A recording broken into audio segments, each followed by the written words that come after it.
Hi, welcome in English Morphology and Syntax. And this is the first discussions. We're going to discuss words, sentences, and dictionaries.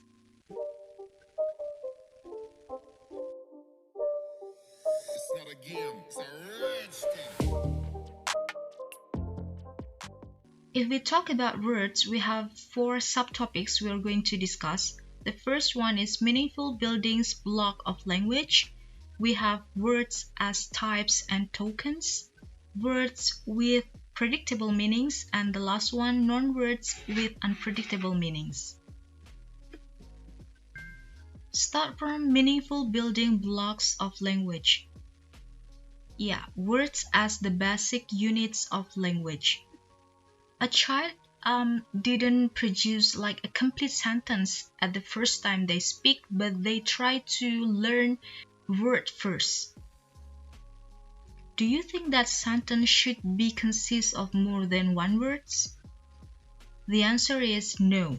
So we cannot say that a sentence must always consist of more than one word. We have one word command such as go and sit. So that single word can be interpreted as a sentence when it has a meaning. So words on their own, outside sentences, can be sorted and classified in various ways. And a comprehensive classifications of English words according to meaning, we call it thesaurus. But in other hand, the kind of conventional classifications that we are likely to refer to most often, we call it dictionary. So dictionary here consists of word listing according to their spelling in alphabetical order. And everything that needs to be said about words, they are units of language which are basic, like we have two senses. First, in that they have meanings that are unpredictable and must be listed in dictionaries, and the second one in that they are the building blocks out of which phrases and sentences are formed. Okay, the next one is words as type or tokens. You may pay attention to this sentence. Michelle goes to Japan next week and she will go to Washington next month. We have 14 words, and what is type and what is tokens? Okay, if we count each word, we have 14 words.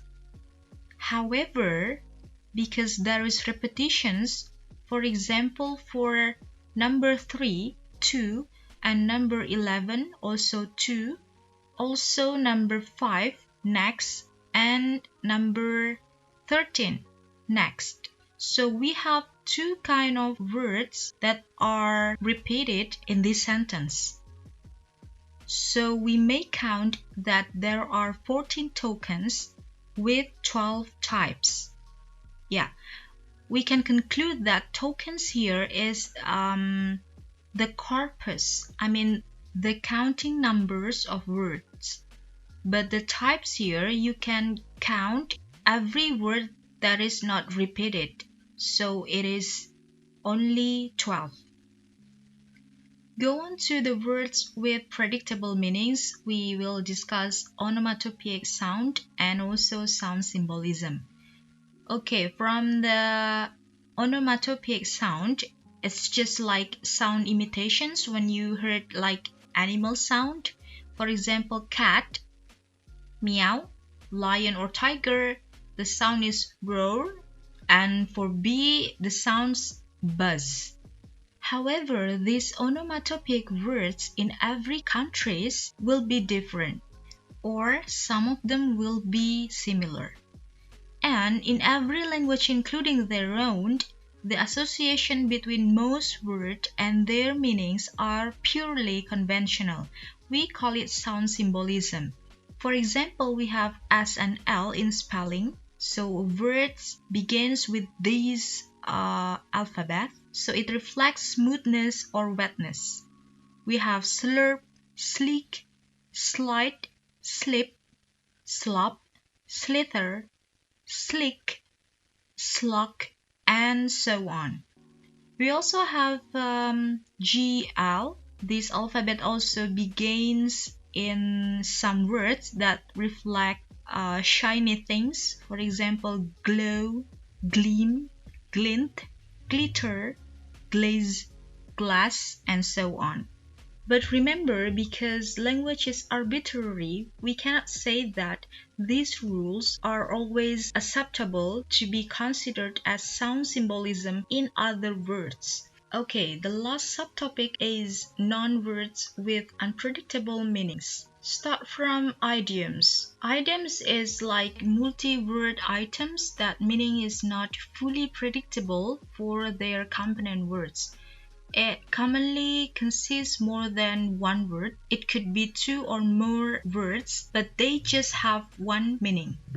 For example, he takes part in conversations. You may also say he joined in the conversation.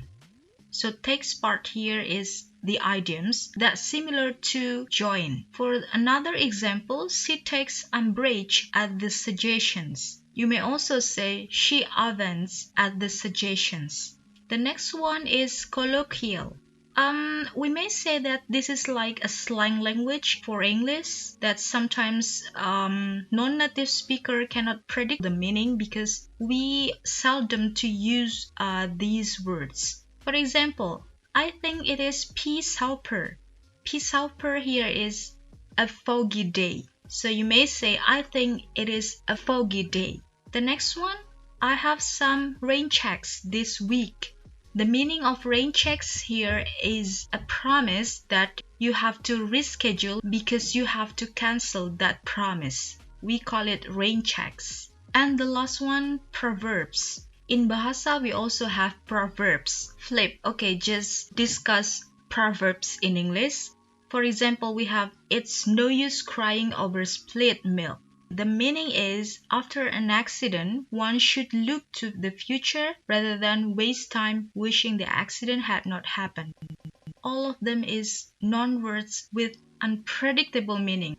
Yes, because they consist more than one words, for example, in idiom and also colloquial. For the proverbs, if we have different culture, we have different proverbs. The non-native speaker of English can predict the proverbs.